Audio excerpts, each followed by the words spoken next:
Rajasthani culture channel पर आपका बहुत बहुत स्वागत है। अगर आपने सब्सक्राइब नहीं किया है तो चैनल को सब्सक्राइब कर लीजिए।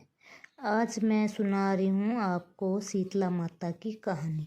इसी तरह की कहानी सुनने के लिए चैनल को सब्सक्राइब करें। एक बार शीतला माता एक डूंगरी गांव में एक बुढ़िया का रूप धारण करके और इधर उधर घूमने लगे। पूरे गांव में इधर उधर शीतला माता घूमते रहे। तो एक दिन किसी ने ऊपर से गर्म पानी गिरा दिया। वो गर्म पानी शीतला माता बुढ़िया माई के रूप में घूम रहे थे उनके ऊपर गिर जाता है और शीतला माता का पूरा शरीर फपोले फपोले हो जाते हैं। और जैसे हमारे चिकन पॉक्स होता है, जिसको आम भाषा में आंकड़े काकड़े बोलते हैं, उसी तरह हो जाता है। तो शीतला माता इधर उधर पूरे गांव में फिरते हैं और कहते हैं मेरा शरीर जल रहा है, कोई कुछ उपाय करो, कोई मुझे कुछ ठंडा खिलाओ, ठंडा पिलाओ या मेरे ऊपर कुछ ठंडा डालो। किसी ने परवाह नहीं की। गांव के साइड में एक कुम्हार का कुटिया थी, कुम्हार की झोंपड़ी थी, उसमें कुम्हारिन बैठी थी। उसके घर में ठंडी मटकी भरी हुई थी कुम्हारन के, और शीतला माता वहाँ से गुजरने लगे और कोई बचाओ, कोई मेरे पर ठंडा पानी गेरो या मेरे को कुछ ठंडा खिलाओ, मैं जल रही हूँ, मेरा पूरा शरीर जल रहा है, मेरा शरीर कांप रहा है। ऐसे शीतला माता बुढ़िया के रूप में बोलते हुए चले जा रही थी। तो वो कुम्हारन बोले, अरे माई रुको रुको, इधर आओ, मेरे पास आओ। तो कुम्हारन क्या करती है, वो ठंडे जल का वो कलश भरा हुआ होता है, वो शीतला माता के ऊपर गिराती है। शीतला माता को सांत्वना देते हैं बुढ़िया माई को और कहते हैं माई तुम बैठो, मैं आपके लिए कुछ ठंडा लेके आती हूँ। तो घर में देखते हैं ठंडी पहले दिन की राबड़ी बनी होती है। वो राबड़ी शीतला माता को पिलाती है और ठंडा पानी पिलाती है, उन पर ठंडा पानी गिराती है। उससे शीतला माता के शरीर में वो फपोले कम हो जाते हैं और शरीर शांत होता है।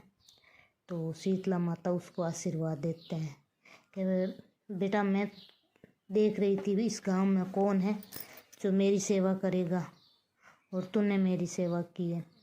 तो उसी टाइम शीतला माता कहती है चलो बेटा, तेरे घर में कोई कमी नहीं रहेगी।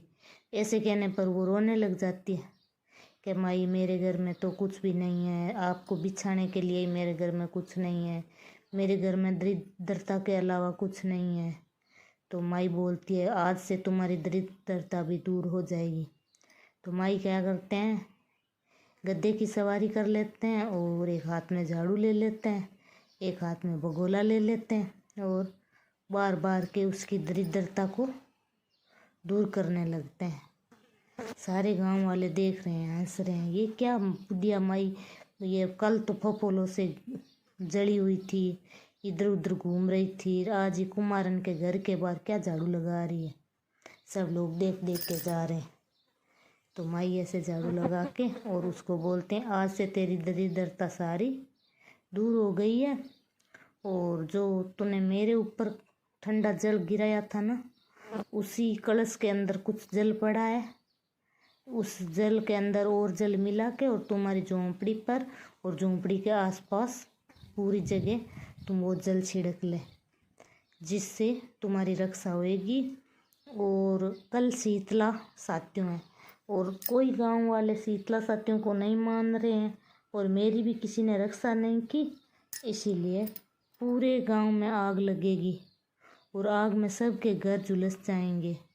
पर तू ऐसे कर, ये मैं बोल रही हूँ वैसे कर, तेरी झोंपड़ी को कुछ भी नहीं होएगा, बाल भी बांका नहीं होएगा, तेरी झोंपड़ी सलामत रहेगी।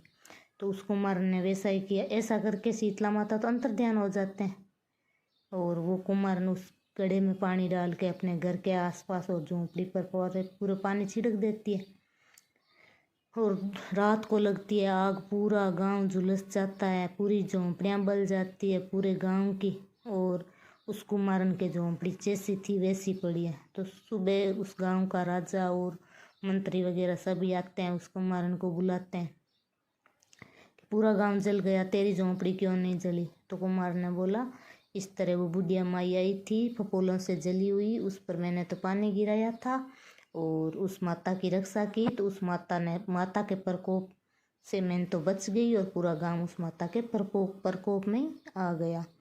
तो इसी प्रकार शीतला माता का ठंडाबासी किया जाता है। और होली के 7 दिन बाद शीतला साथियों को शीतला माता का धोक लगाई जाती है और शाम को ठंडाबासी छठ के दिन बनाई जाती है और साथियों को शीतला माता के धोक लगाई जाती है। जो भी शीतला माता के धोक लगाते हैं उनके शीतला माता ठंडाबासी रखती है।